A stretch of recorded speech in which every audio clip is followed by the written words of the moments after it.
आपल्या परिसरातील ताज्या घडामोडी व अपडेट पाहण्यासाठी बोला धनेश्वर लाईव्ह न्यूज चॅनलला सबस्क्राईब करा।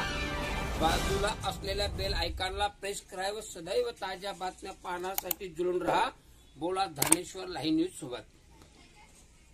मी बीएम गुरु आपल्याकरता घेऊन आलेलो आहे आजच्या ऋषीगड श्री क्षेत्र मालबदा येथून पंढरपूर दिंडीचे प्रस्थान दिनांक मंगळवार 17 जूनला अनेक भाविक भक्तांच्या उपस्थितीमध्ये ऋषीगड संस्थान मालबदा येथून जे ऋषीगड संस्थान आपण मंगलाष्टके म्हणतो लग्नामध्ये त्या सूर नदीच्या उगम तेथून आहे।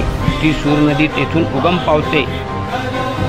तर ही ऋषीगड महाराजांची दिंडी थेट पंढरपूरला आयोजक आहे श्री आबाप्पा संदीप महाराज सांगळे। संदीप महाराज सांगळे यांची ही जन्मभूमी नसून ही त्यांनी ऋषीगड संस्थान निर्माण करून आपली कर्मभूमी बनवलेली आहे। येथून हे दरवर्षी पंढरपूरला दिंडी घेऊन जातात। त्यांच्या दिंडीचं हे 3रं वर्ष आहे।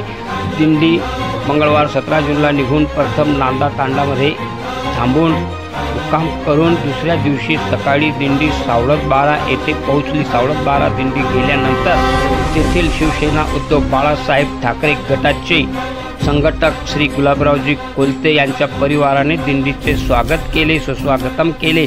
दिंडीला अल्पहार देऊन सर्वांनी दिंडीचे आशीर्वाद घेतले। अशी ही दिंडी दरवर्षी ऋषीगड संस्थान मालबदा ते पंढरपूरला जात असते व या दिंडीचं दरवर्षी स्वागत शिवसेना उभाटा गटाचे सोयगाव तालुका संघटक श्री गुलाबरावजी